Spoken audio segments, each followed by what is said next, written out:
Assalamu alaikum. Welcome you all to my Nginx series. From this video, we will start implementing HTTP load balancing, UDP load balancing, TCP load balancing. That means layer 4 and layer 7 load balancing between different servers. Okay, we'll have some MySQL server for a demo purpose. We will actually implement all these things using Docker containers, and I will use background machine for virtual machine. Okay, so these are my instruments.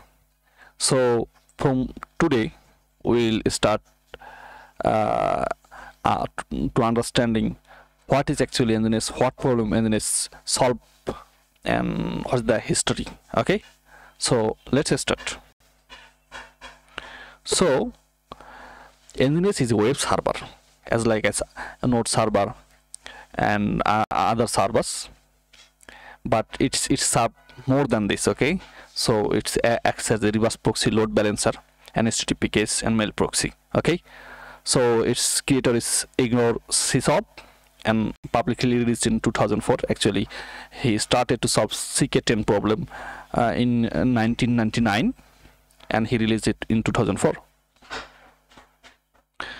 And let's see some features of Nginx. Ability to handle more than 10,000 simultaneous connection with a low memory footprint, handling of static files and index files, and auto indexing, reverse proxy, load balancing, TLS, SSL, fast CGI, SCGI, UWSCGI. Actually, we will see how we can serve our Cake PSP, Laravel application, Node.js application, Nest.js application, all other frameworks application using Nginx and in our further tutorials. So stay tuned with me.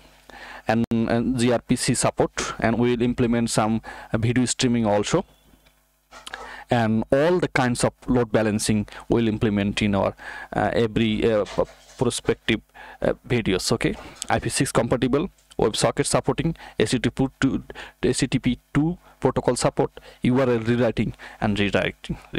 That's a great thing. Okay, so we'll understand every single line of code regarding configuration of Nginx and architecture of Nginx, and how does it actually work. We'll see day by day.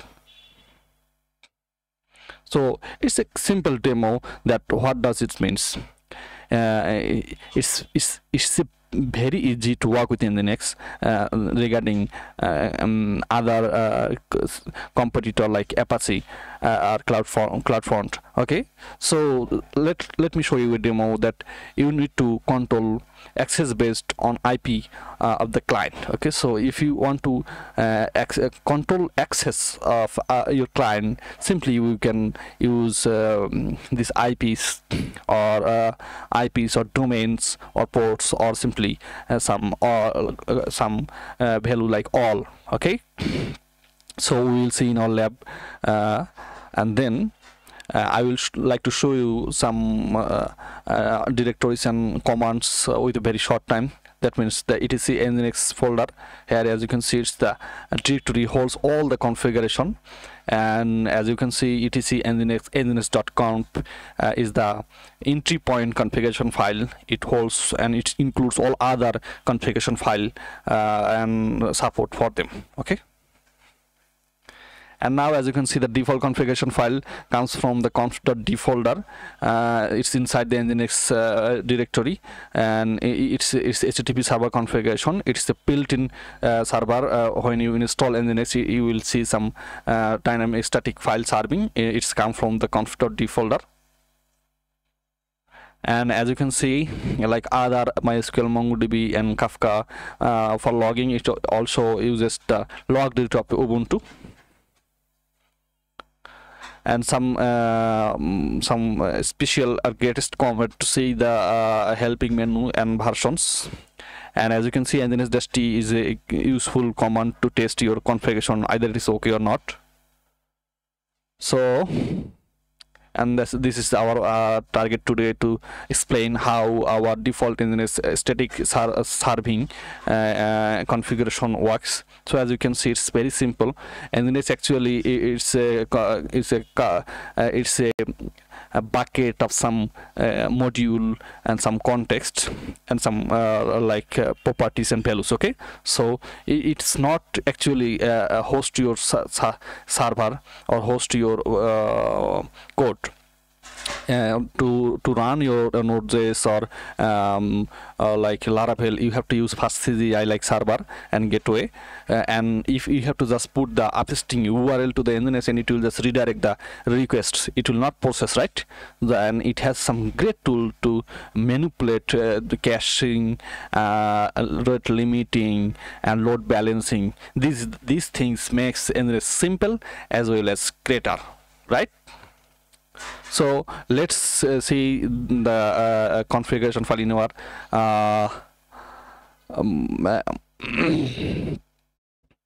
our lab section. So as you can see, I'm using a Ubuntu machine, and if I like to show the default configuration file here.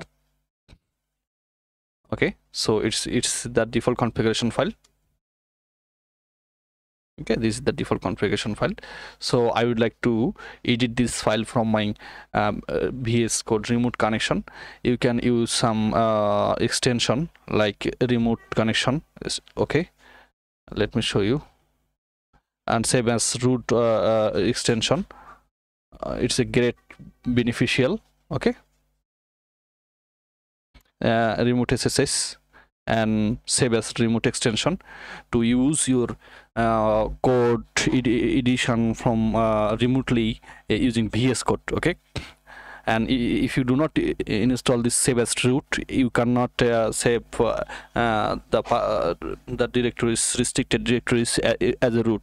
Okay, so let me show you how I can do this. If I go to my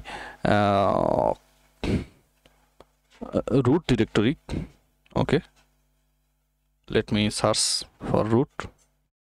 Here's the root directory, and here I have to search for www, and here HTML. Okay, they are saying that this path is not existing, so I have to sorry, my bad. Here's the root directory is var www HTML. So I have to go var www HTML. Okay, so please select a file. So I have to select index.html file. This is the file. This is the default file. After installing Nginx, it will serve this file. I have edited some. I have made some changes. Okay, I will show you how these things actually work. As you can see, I can't save as regular saving system Control S. I have to use Control Shift P and save as root option, and it will be saved.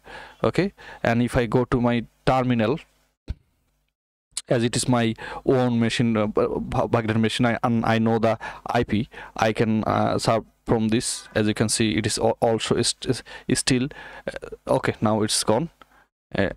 Okay, so how these things working? I didn't show you the default installing system. If you run this install, if you search Nginx in Ubuntu, you will find some commands, and if you run this, it will be installed. Okay, so these two things are simple commands, so I didn't show it you. Okay, rather I should explain every single line how it's actually working. Okay, so as you can see, this is the index HTML file, and it is on the var www HTML folder. So if I change this a little bit here, okay, that means a little le, and if I save this, okay, and it will be reflected here. Okay, so let me open the directory, configuration directory. Okay, so if I open the whole directory here, I think, okay, as you can see, the whole configuration directory. Here you will find conf.d, module enable, site available, and some snippets here. So here this is the Nginx root configuration file.